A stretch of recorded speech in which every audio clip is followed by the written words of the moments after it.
In this episode, we talk about India's first smart intelligent village in Satnavari in Maharashtra. We also talk about what President Trump's top economic advisor had to say about the tariff situation between India and the US. But we begin today by talking about the floods in Jammu. Hi, I am Niharika Nanda and you are listening to Three Things, the Indian Express news show.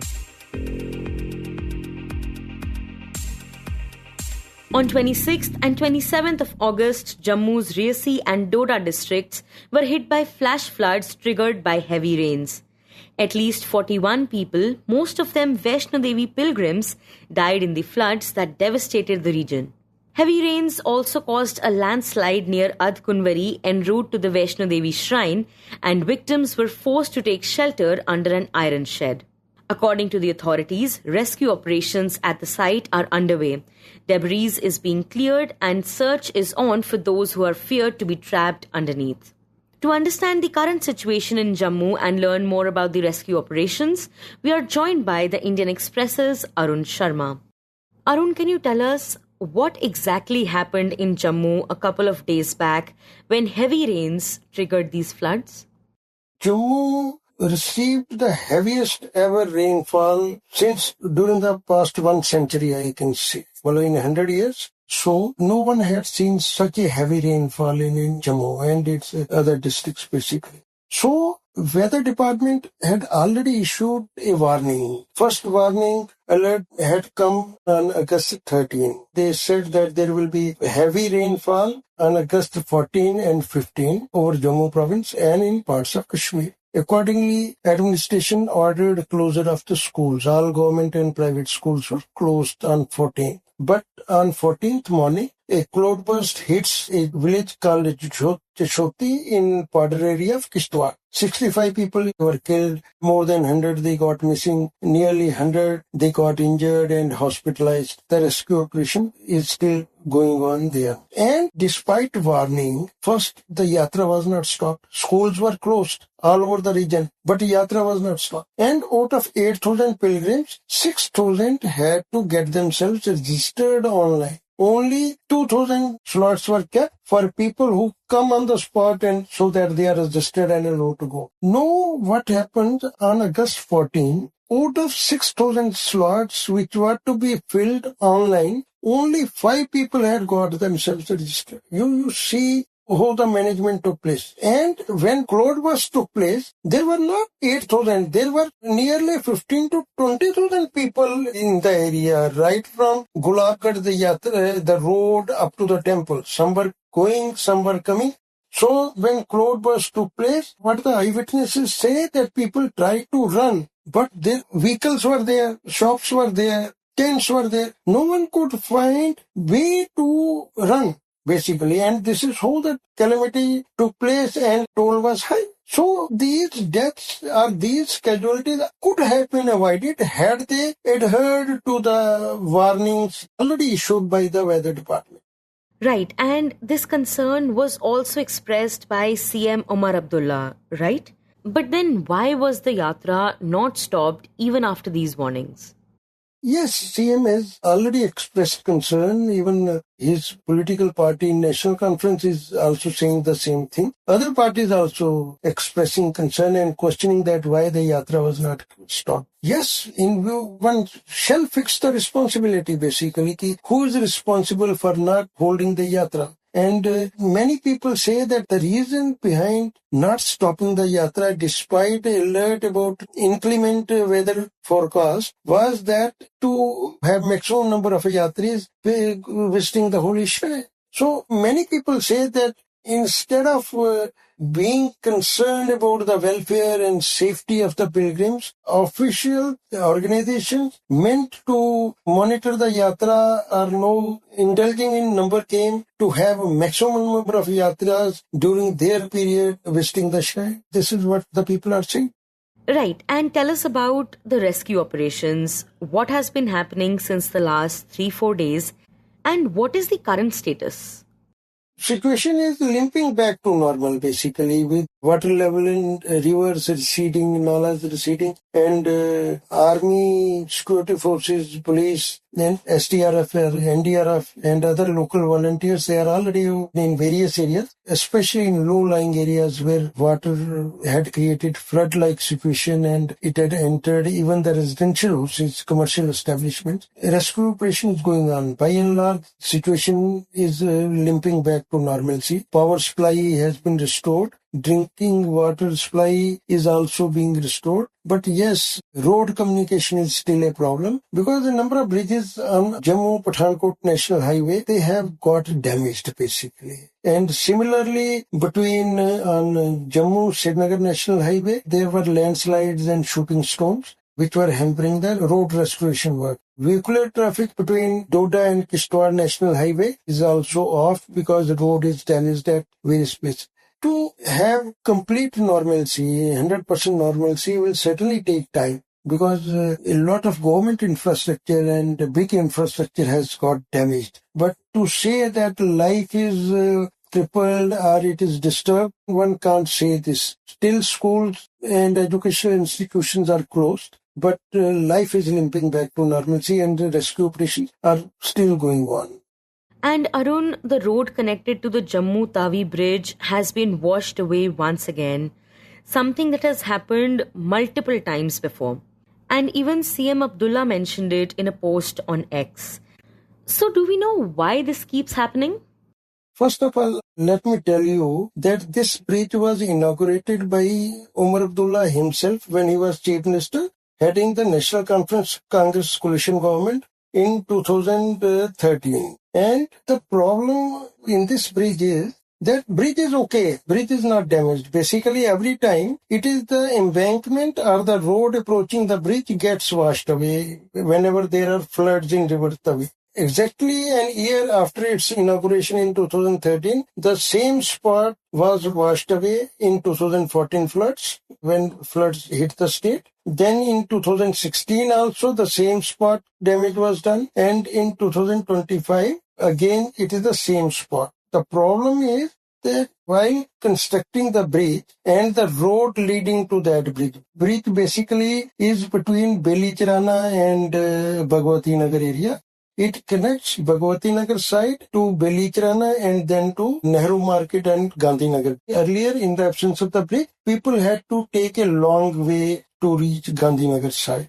Now it is the shortest side. For constructing this bridge, they raised embankments on both the sides to construct a road. And in the process, they narrowed down the course of the bridge, basically. And on its banks, earlier there used to be Gujars and Bakarwals, the tribal people. They used to stay on its river banks along with their cattle. And every monsoon, they used to suffer losses. Their kullas, their temporary huts, they used to get washed away. Their household articles used to get washed away. Their cattle were washed away. Every year it was the case. Even in 2008, there were floods and the people who were tribals staying there, they had faced the losses. No, suddenly the government decided to construct a bridge and because the demand was there from the people, they constructed the road and during construction of the road, they retrieved land, basically what at that time officials used to say, they retrieved land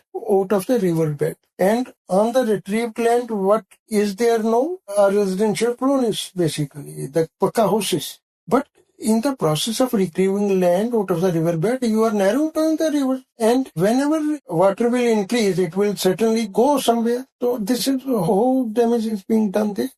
And the situation right now, of course, remains uncertain because the rescue operations are still on and the weather department has predicted rain for the next few days. But in the middle of all this, talk about the political reactions this incident has prompted. Politically, at this time, no one is accusing anybody, basically, because people have suffered and no one wants to look that he is indulging in politics. They are looking towards the center for more help, basically. Even Chief Minister ex gratia relief has been announced. But how much damage has been done? The different political leaders, they are moving their areas, they're meeting people, trying to find out the extent of the damage in their areas so that a proper assessment is there. Official teams are there, they are assessing the damage. And once it is done, the government says then they will approach the center for help, because most of the help has to come from the center. So far as Lieutenant Governor, he announced an ex gratia of 9 lakh to the next of the kin of each deceased. Out of this, some part had to come from STRF fund and some was to be paid by the Shrine Board as usual. Chief Minister also announced almost a similar amount of relief. Some money will come out of CM's welfare fund and some from the STRF fund. Injured also, they have announced 1 lakh rupees. So far as the property is concerned, the assessment is being made and only thereafter they may say something. And Arun, we also understand that these record rains inundated other parts of Jammu as well, right? And Srinagar was also put on high alert? Yes, there was high alert in Srinagar as well, but they were saying that mainly Jammu province will be affected. Jammu province, in all the 10 districts, there was high alert. In Kashmir, there was also a high alert, but certainly in some districts. And next, we turn our attention to Maharashtra, where a first-of-its-kind pilot initiative is hoping to transform rural life. Earlier this week, Chief Minister Devendra Fadnavis inaugurated India's first smart intelligent village in Satnavari, a district about 31 kilometers from Nagpur city. The initiative, proposed by Voice of Indian Communication Technology Enterprises, or VOICE, a consortium of 24 companies in the telecom and technology sector, envisions rural development where technology is integrated into daily life, from farming and fisheries to healthcare and education. Now their goal is to create 10 such smart villages in every taluka and eventually scale up to over 3,500 across Maharashtra. But what does a smart intelligent village actually mean? Okay, so basically, whenever anything goes digital, we call it as smart or digital. This is the Indian Express's Ankita Deshkar, who reports on Nagpur for the paper. So what is happening here in the smart intelligent villages, it is basically representing a model of rural development, which is using digital technologies that are basic, plus Internet of Things, that is IoT. And it is being called intelligent because it is also leveraging artificial intelligence in certain things that is probably making things better in the rural life. So it is using seamless connectivity to improve everyday living in India's villages. So when I spoke with Rakesh Kumar Bhatnagar, he is Director General of Voice. A smart intelligent village is one where technology brings ease to rural life with villagers using digital and AI solutions that we can include in farming, cultivation, and other daily activities. So that's how smart intelligent village is. It is different from a smart village because in a smart village, you would use certain digital technologies, but not necessarily AI. So here they are also leveraging AI. That is why it is called smart intelligent village.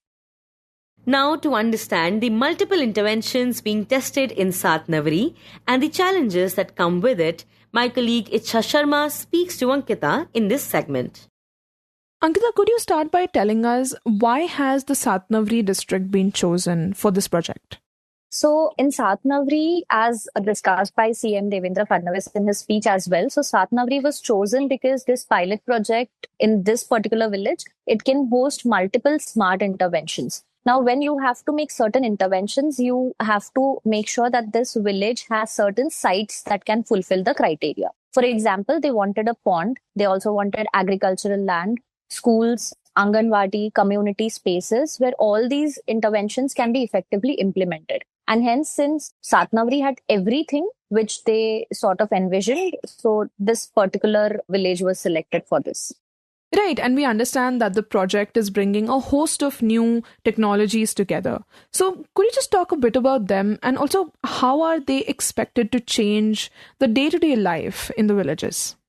Yes, so basically, there are certain smart interventions that are being made at Satnavari. So, for example, there is a smart agriculture being introduced, which uses IoT sensors to monitor soil and crop conditions in real time. It also helps farmers save around 40% of water. It cuts the fertilizer costs, which they are claiming, which will go down by 30%. It also detects pests early on the basis of the environment. And they are also claiming that it will increase the yields since they are using IoT sensors for smart agriculture. And they're also using automated irrigation and AI tools to reduce waste. And they're also guiding the farmers for crop planning. So a mobile phone application is helping in climate smart agriculture, which is using natural farming practices along with the use of digital data and digital tools. It is also being seen that the smart interventions are included in fisheries as well. So sensors track the water quality in ponds. They measure oxygen, pH, temperature, etc. And alerts are being sent to farmers in real time. So these interventions are reducing fish mortality, cutting operational costs, and also increasing the yields by around 30%. Also, they are claiming that they are using drones in farming. So drones equipped with GPS and sensors will spray fertilizers based on soil mapping, ensuring precise application and reducing the use of chemicals as well through drones. So it was also lowering the environmental impact. It is also saving the labor time since they are using drones up to 80%. And it is also creating new income opportunities through training local youth to fly drones. Also, drones are equipped with cameras and sprayers to detect pests using imaging and AI. And then while applying pesticides, it is ensured that it is being applied precisely. So they are reducing the overuse of pesticides by up to 50% and lowering the health risks of farmers as well. Now they're also making sure that the smart interventions include safety and convenience. So there are smart street lights in villages that uses IoT-enabled LEDs that adjust the brightness based on motion, time, and ambient light, which can be controlled remotely through a mobile app. IoT-linked CCTV cameras and drones are also monitoring farms, assets, and public spaces in real time. And they are using AI to detect intrusions or crop damage. Then coming to drinking water, so an AI-powered system is also monitoring drinking water supply and quality in real time, ensuring that the supply is mandated volume of 55 liters of water per capita per day, as stated by the government. And also, apart from agriculture, we know that the project also includes telemedicine centers and other IoT technologies for education and even fire safety, right? Yes. So basically, in case of healthcare, they are using comprehensive rural healthcare in village, which offers the on-spot testing for more than 120 health parameters from blood and cardiac checks to cancer and TB screening, with results available within minutes in certain cases. So what happens in case of villages is your hospitals are very far. You have to travel to city. So for primary healthcare testing, they are making sure that they are using teleconsultations and telemedicines and digital records for early detection of disease and reducing treatment costs. So this urban and rural gap is being fulfilled there. And ASHA workers are supported with instant results and they are also being guided for follow-ups. Then coming to education, online education in village uses e-learning over dedicated Wi-Fi networks. So basically smart classrooms are being built. Then there's security. So the village also has a public protection and emergency system in which the security staff can use handheld devices and they can do quick coordination in real time. Then there's waste management also that they are trying to cover. So a smart waste management system, which is IoT enabled bins and tracking tools to ensure safe collection and disposal of garbage is also being implemented there. Then an interesting thing is fire control as well. So automatic fire extinguishers have been installed in schools and public areas. These are shaped like volleyballs or footballs and are filled with UL approved monoammonium phosphate. So what happens is the extinguishers are activated within 15 seconds of contact with flames in fields and remote areas. So drones carry these balls and drop these extinguishers directly into the fire, extinguishing it. So these are certain smart interventions that Satnavari is making sure that they would implement in the day-to-day life of the villagers. And Ankita, talk about what are the biggest challenges this project faces. Because we are talking about technologies, but only a fraction of Gram Panchayats are currently online.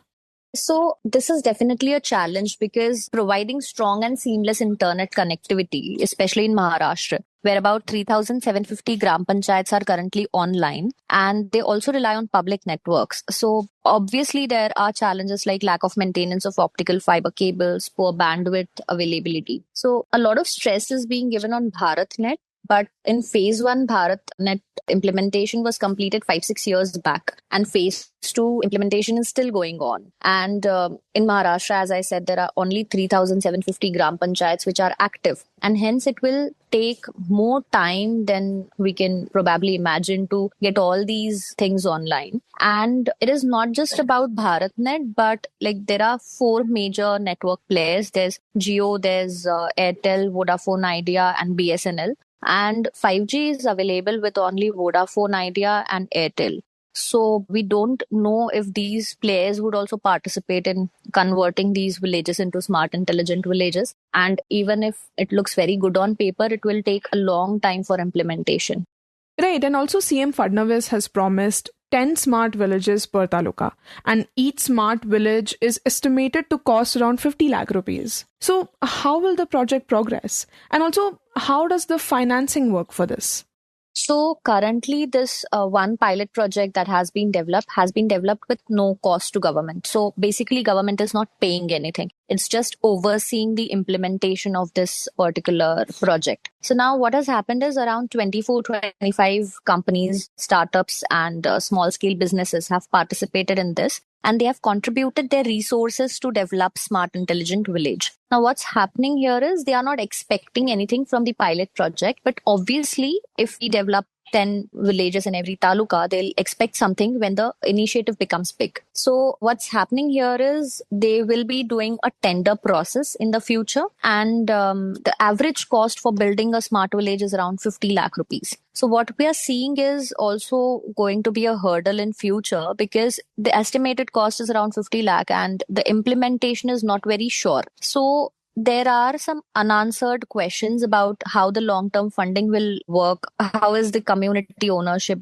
going to be? Who is going to oversee the entire project? Because right now it looks very good, as I said, on paper, but if it works for 1 year, who's taking the responsibility? Because if these companies, these 24-25 companies are going to develop around 3,500 villages, so 10 villages in every taluka, that leads to around 3,500 villages in entire Maharashtra. So it is going to be a major task. And as I said, yes, there are unanswered questions about funding as well, because this pilot project was developed entirely by these 24-25 companies that were a part of Voice. But what is going to be there ahead? So they are not expecting anything right now. They have done this without expecting a single penny out of the government. But they were promised that when this pilot project takes up the entire Maharashtra, they will be benefited from every particular project. So if we are saying 3,500 villages, one village costing 50 lakh, they are obviously expecting at least 5-10 lakhs of benefit for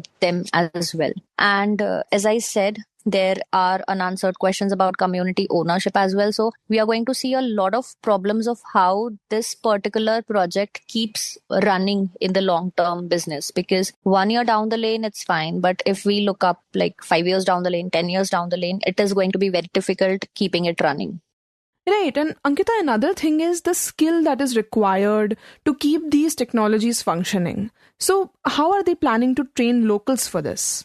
Yeah, so they are considering recruiting around 8 people per village. And there would be one person full-time who would oversee these particular interventions. So in Satnavari, they have already recruited 3 people. So we are talking about a particular salary every month for that person. So right now, even that is not very clear that who will pay the person's salary, because if all these things have to keep running. Now, what happens is in these projects, we also need power supply. So which Satnavari would not get 24/7. They would have 5 hours of power cuts or 6 hours of power cut. So we are also talking about the installation of an entire solar plant as well. So here, from solar plant to the interventions, the digital interventions that they are doing. So to keep all of this running, they would need around 8 people per village. And right now in Satnavari, they have trained 3 people. The representatives of the company themselves have trained 3 people to keep this running. But during my conversation, they also told that these particular people will be getting a fixed salary every month. But they are not sure how they are going to fund these salaries. So if it's a government project, and if we are talking about tender processes further for making around 10 villages in every taluka, so there's no clarity on how these people are going to be getting the money, how they are going to get paid. And that is why, again, still this is an unanswered question, but the companies claim that they are training a few people from the village because they just want to keep a check on how things are working, and they will sort of respond to the companies on how things are working here in the village level. So for example, I'm training one person to oversee these interventions, agriculture, etc. If there's one problem in the phone application or if there's one problem in the sensor, I will report directly to that particular person in the village. So that's how things are working right now. And in the end, we talk about what US President Donald Trump's top economic advisor had to say about the tariff situation between India and the US. US National Economic Council Director Kevin Hassett has warned that unless India reins in its Russian crude trade, the US will not soften its stance on Washington's steep tariffs on Indian imports. Hassett described talks with New Delhi as complicated, accusing India of intransigence in opening its markets. Hassett argued that part of the dispute is tied to US pressure on Russia, adding, quote, "When you look at trade negotiations, one lesson we've all learned is that you need to keep your eyes on the horizon and recognize that there are going to be ebbs and flows before we reach the final position." Unquote. He further added that if Indians don't budge, President Trump won't either, after the US doubled tariffs on Indian goods to 50%, the highest for any country other than Brazil. The duties include a 25% levy linked to India's purchase of Russian oil. His remarks echoed US Treasury Secretary Scott Bessent, who said that high tariffs on India are not just over India's purchase of Russian oil, but also because this is a very complicated relationship. Bessent told Fox Business that he was expecting that the US-India trade deal would be ready by May or June, but that did not happen, adding further that he feels that at the end of the day, both the countries will end up coming together. His remarks came a day after US Vice President J.D. Vance told NBC News that Trump had applied aggressive economic leverage, including secondary tariffs on India, to make it harder for Russians to get rich from their oil economy and force Russia to stop bombing Ukraine. India, however, has taken a firm stand. Prime Minister Narendra Modi has vowed he would never compromise on farmers' interests. You were listening to 3 Things by the Indian Express. Today's episode was edited and mixed by Suresh Pawar and produced by Ichha Sharma and me, Niharika Nanda. If you like the show, then do subscribe to us wherever you get your podcasts. You can also recommend the show to someone you think will like it. Share it with a friend or someone in your family. It's the best way for people to get to know about us. You can also tweet us at Express Podcast and write to us at podcasts@indianexpress.com.